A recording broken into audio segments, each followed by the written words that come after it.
मध्य जी सैनिक संकुल में प्रधानाध्यापक थे। इनकी माता का नाम भीमाबाई।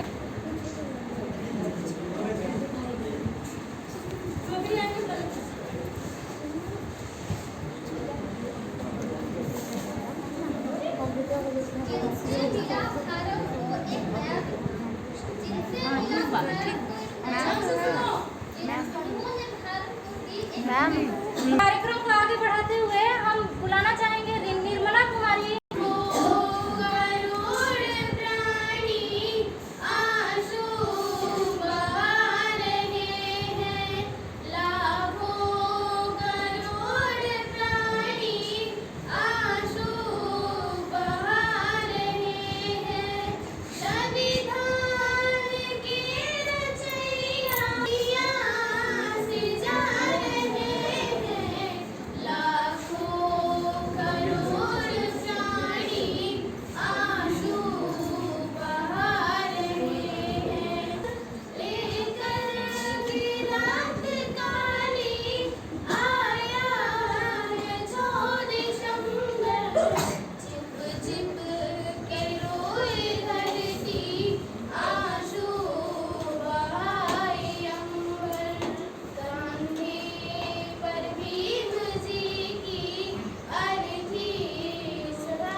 हमने तो सिर्फ इतिहास पढ़ा है यारो, इतिहास को रचने वाले बाबा भीम थे।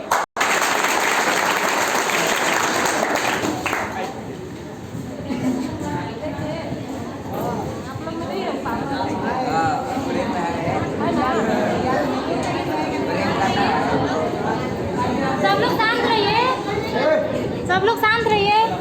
देखिए हम दो लाइन सुनाना चाहते हैं।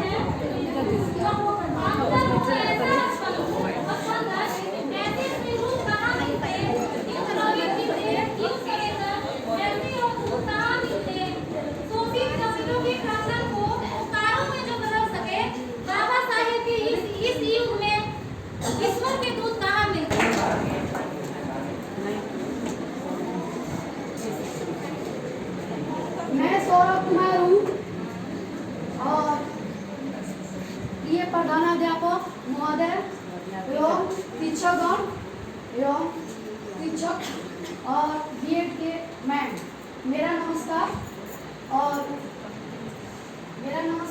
और प्यारे मेरे भाई बहनों को भी मेरा प्यार। मैं बाबा भीमराव अम्बेडकर का जन्म महू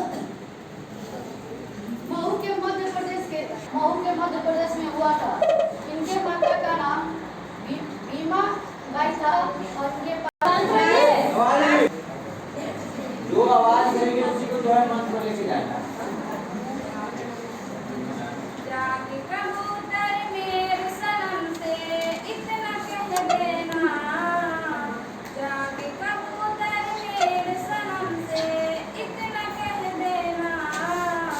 जैसे रोटी मेरी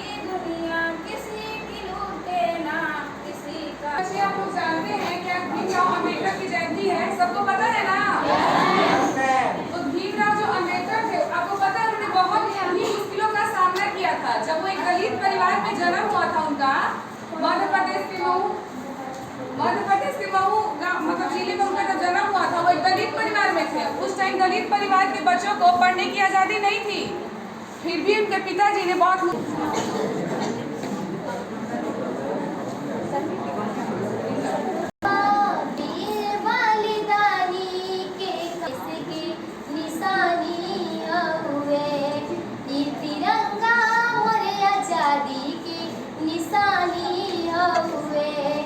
करे खातिर वीर कुंवर सिंह दुश्मन से लड़ गईले हो।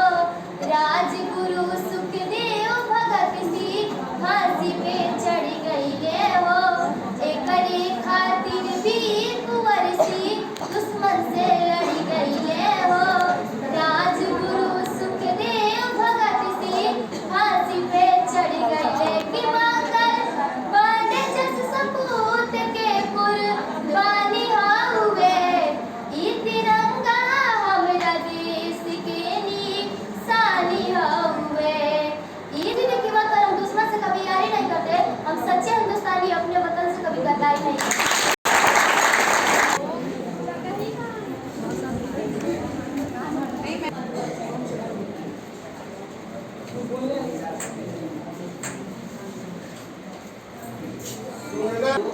सुनने से समझदारी आती है और जब समझोगे तब तुम्हारे दिमाग में चेतना की जागृति होगी।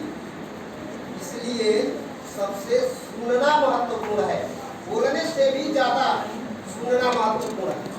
इसलिए शांतिपूर्वक आवाज जा रही है ना, और बीच में ताली मत बजाओ। जब हम बोलते हैं तो ताली नहीं सुने। तो सबसे पहले मूल निवासी बहुजन महापुरुषों को नमन करते हुए आप सभी का यहाँ उपस्थित हार्दिक स्वागत करते हैं। आप लोगों ने बहुत जो समय दिए इसके लिए धन्यवाद। और बाबा साहब अम्बेडकर पर बहुत सारी बातें आप लोगों ने पढ़ी और हमारे वक्ता यहाँ पढ़ रहे थे, हमारे शिक्षक प्रधानाध्यापिका जो हमारे हैं बहुत सारी बातें बताई। अब मैं वो बातें बताना चाहता हूँ जो इनके जीवन में जो घटनाएं घटी और इनके अंदर जो उद्देश्य था, इनका उद्देश्य क्या था उसको जानना महत्वपूर्ण है। जन्म जयंती मनाना अलग बात है, लेकिन इनके उद्देश्यों को समझना अलग बात है।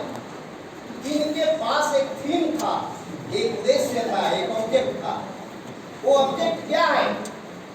वो कॉन्स्टिट्यूशन का फर्स्ट पेज में लिखे हुए हैं अपना उद्देश्य। इनका पढ़ाई का एक मकसद था, एक उद्देश्य था। इतने संघर्ष जो इन्होंने संघर्ष किया उस संघर्ष का उद्देश्य था। इनके संघर्ष का उद्देश्य था संविधान के प्रियम्बल और कॉन्स्टिट्यूशन का फर्स्ट पेज में लिखा, हम भारत के लोग समता, स्वतंत्रता, बंधुत्व और न्याय के आधार पर इस समाज और राष्ट्र का निर्माण करेंगे। ये उद्देश्य, इसी उद्देश्य की पूर्ति के लिए बाबा साहब ने कहा जान की बाजी लगा दो। इस उद्देश्य का मकसद है कि अपने राष्ट्र का जो निर्माण करना होगा, कैसा करना होगा? समता।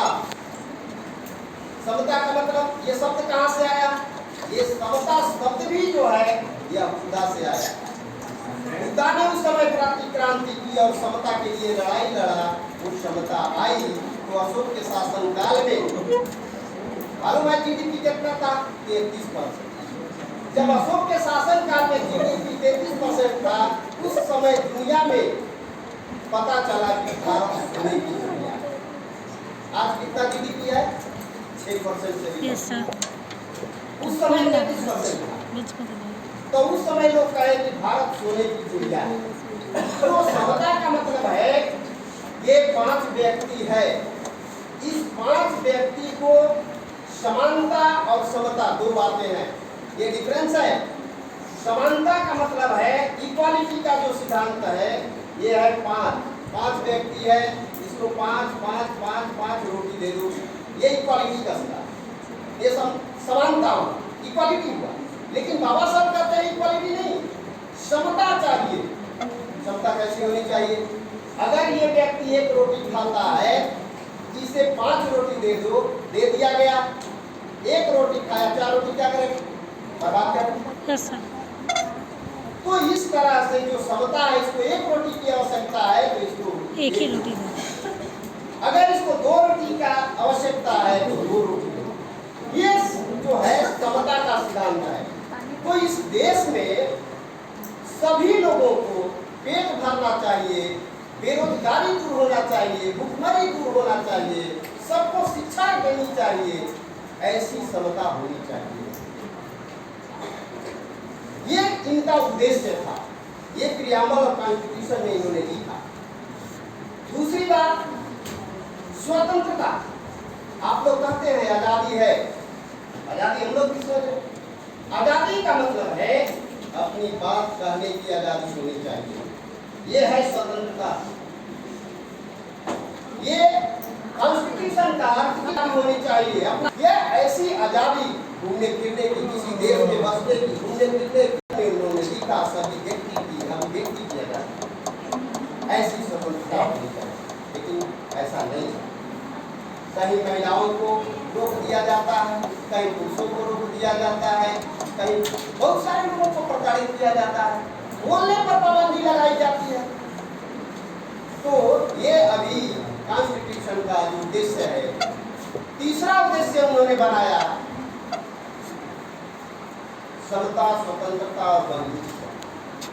बंधुत्व का जो सिद्धांत है, बंधुत्व का जो उद्देश्य है, यानी भारत में, जो इंडिया में, अपने राष्ट्र में सभी व्यक्तियों के बीच, मानव के बीच ऐसा उद्देश्य होना चाहिए जो मैत्रीपूर्ण होना चाहिए। मैत्री मतलब सद्भावना से हम लोग आपस में भाईचारा का निर्माण होना चाहिए, चाहे वो पुरुष हो या महिला हो या कोई भी व्यक्ति हो, कोई भी मानव हो। ये भ्रातृत्व का जो ऐसा उद्देश्य होना चाहिए। चौथी बात कि इस देश के सभी नागरिकों को, सभी देशवासियों के साथ हमेशा न्याय होना चाहिए। सबको समान पूर्वक न्याय होना चाहिए। अगर सभी को समान पूर्वक न्याय मिलता है तो ये उनका मकसद का उद्देश्य है। इसे पूरी करने के लिए इस राष्ट्र और समाज का निर्माण करना होगा। शिक्षा इसलिए नहीं होकर मकसद हो जाए, जिंदगी में पेट भरना मकसद हो जाए तो जानवर और मानव में कोई फर्क नहीं है। क्योंकि जानवर भी अपना पेट भरता है, अपने बच्चों को पालता है, पोसता है, वो फिर अपने जैसा बना देता है। लेकिन मानव का जो सिद्धांत है, मानव का जो उद्देश्य है, एक मजदूर, एक किसान, वो अपने जैसा अपने बच्चों को नहीं बनाना चाहता। ये है कॉन्स्टिट्यूशन का खासियत, ये है संविधान का उद्देश्य। तो इस तरह से जो शिक्षा है, मूलभूत आवश्यकता है। ये मूलभूत आवश्यकता क्यों है शिक्षा?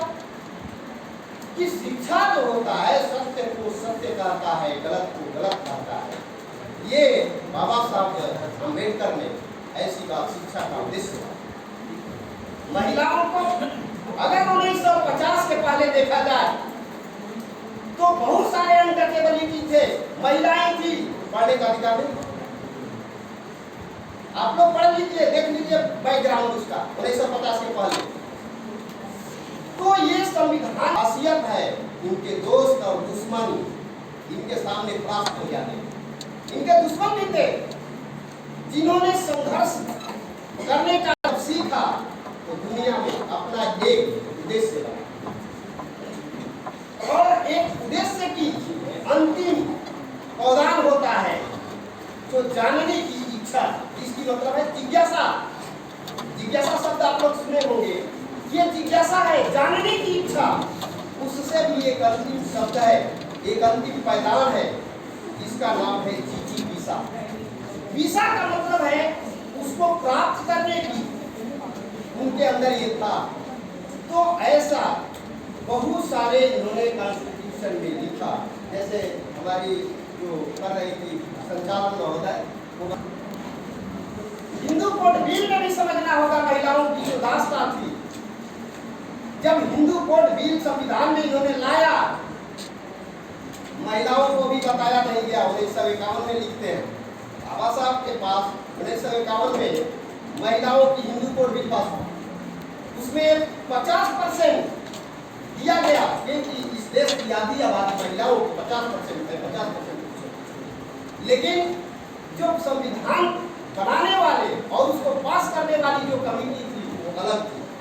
इन्होंने लिख कर दिया हिंदू कोड बिल में, महिलाओं के बारे में लिखा, लेकिन उन महिलाओं को जो पास करने वाली कमेटी थी उसमें 33%, जो 33% में वो भी हियरिंग करने के बाद डॉक्टर राजेंद्र प्रसाद जी महिलाओं को भी नहीं बताते हैं। ऐसा मैंने पढ़ा, महिलाओं को नहीं बताते हैं कि डॉक्टर बाबा साहब अम्बेडकर महिलाओं के लिए कुछ किया।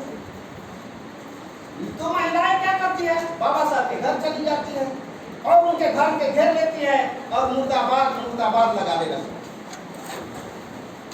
जब बाबा साहब का घर घेरती है, मुर्दाबाद लगाती है, तो बाबा साहब निकलते हैं, मैंने तुम लोगों को इतना किया, फिर क्यों मेरे पास आ गई? तो बाबा साहब ने निकल कर पूछा क्या बात है? राजेंद्र प्रसाद जवाहरलाल नेहरू जी ने हम बाबा साहब कुछ नहीं। तो बाबा साहब ने महिलाओं से सवाल किया, क्या आप लोगों ने संविधान पढ़ा? नहीं पढ़ा। बाबा साहब ने उन लोगों से सवाल किया, क्या आप लोगों ने संविधान पढ़ा? आज भी लोग नहीं पढ़े। आज भी संविधान की व्याख्या करना इतना आसान काम नहीं है, आज इसका व्याख्या करना इतना आसान काम नहीं है। आज किसी के घर में संविधान नहीं है तो पढ़ने की तो दूर का, पढ़ना तो दूर का, संविधान ही नहीं है तो पढ़ेगा कैसे? तो इसलिए उन्होंने कहा कि क्या आप लोग संविधान को पढ़ा, हिंदू कोड बिल को पढ़ा? तो उन्होंने कहा नहीं। तब बाबा साहब ने कहा कि जाकर पढ़िए, इसके बाद मेरे पास आइए। तब जाकर के उन्होंने हिंदू कोड बिल पढ़ा तो एक ऐसा शब्द मिला कि जिसके घर में बच्ची पैदा होती है उसमें भी हिस्सा, और जिसके घर चली जाती है उसमें भी हिस्सा। Yes sir. आज ऐसा कॉन्स्टिट्यूशन महिलाओं के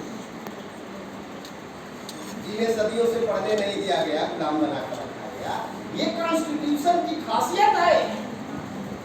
ये कॉन्स्टिट्यूशन में ये उद्देश्य है, इसी उद्देश्य की पूर्ति के लिए ये शिक्षा दी जा रही है पूरे दुनिया में, देश में। शिक्षा का एक उद्देश्य है, शिक्षा का एक सिद्धांत है। तो इस तरह से महिलाओं को सारी चीजें मिली, जो अस्पृश्यता खत्म हुआ, दास्तां खत्म हुई, और आज राष्ट्रपति दुनिया का सर्वोच्च पद, भारत का सर्वोच्च पद संविधान में राष्ट्रपति, भारत का पहला नागरिक राष्ट्रपति, द्रौपदी मुर्मू। Yes sir. कौन दिया? डॉक्टर भीमराव, हाँ कॉन्स्टिट्यूशन, कॉन्स्टिट्यूशन ने दिया, संविधान ने दिया। Yes sir. और आज संविधान की रक्षा के लिए, संविधान को बनाए रखने के लिए, उसके लिए ये सारी शिक्षाएं की जा रही है। शिक्षा का मूलभूत चीज है। बाबा साहब अम्बेडकर कहते हैं शिक्षा शेरनी का वजूद है, जो पिएगा वो खाएगा। ऐसा शब्द उन्होंने कहा, शिक्षा ऐसी शब्द। एक बात और बोलकर समाप्त, बहुत सारा समय हो रहा है, तो आवाज मत करो। बाबा साहब ने जब कोलंबिया यूनिवर्सिटी में गया पढ़ने के लिए, ये संचालक जो कर रही है वो बोल रही है, ऐसा एक इंडियन आया है, कह रहा है ये गलत है। यूनिवर्सिटी की बैठक हुई और उसमें बाबा साहब को कहा साबित करो कैसे गलत है। तो बाबा साहब ने उसको साबित किया। क्या कहा कि दुनिया में जिसका प्रचार प्रसार नहीं होता है, जिस महापुरुषों का उद्देश्य का प्रचार प्रसार नहीं होता है, उसका प्रचार प्रसार बंद हो जाता है, उनके अनुयायी नहीं रहते हैं, उनकी विचारधारा मर जाती है। ये साबित कर जब साबित किया तब उन्होंने इकोनॉमिक्स में वहां से पीएचडी, और लोग तो एक एक डिग्री लेते हैं, एक पीएचडी कर जाते हैं तो बहुत मान करते हैं कि हमने बहुत पढ़ी। बाबा साहब ने जानते हैं इकोनॉमिक्स में PhD किया, बहुत डबल PhD किया, LLB में PhD किया, मानव शास्त्र को भी पढ़ा, मानव शास्त्र की जातियों को पढ़ा। आज जो भारत में जातियां हैं, जो समाज व्यवस्था है, आज संविधान व्यवस्था है, यहाँ सभी जातियां संविधान में समाप्त करके समाज में जाओ, क्या है? जाति है।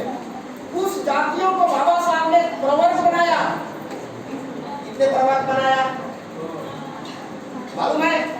प्रवर्ग बनाया शेड्यूल्ड कास्ट। इसमें मालूम है 1707 जातियां है, इसको कॉलेक्ट किया।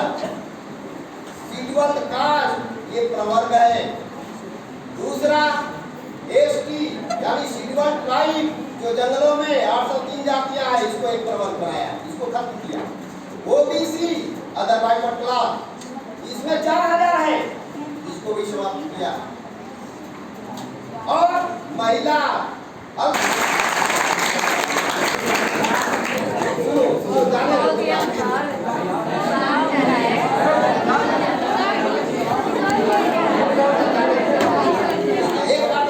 अंजलि अंजलि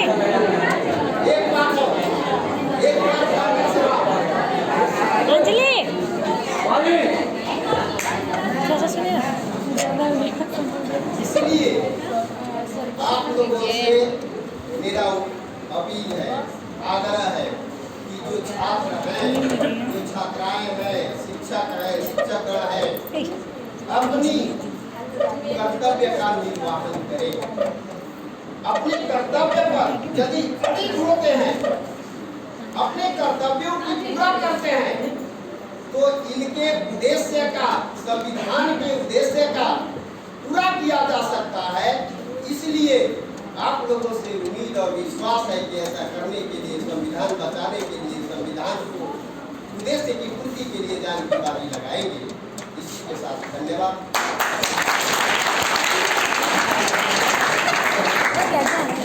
नो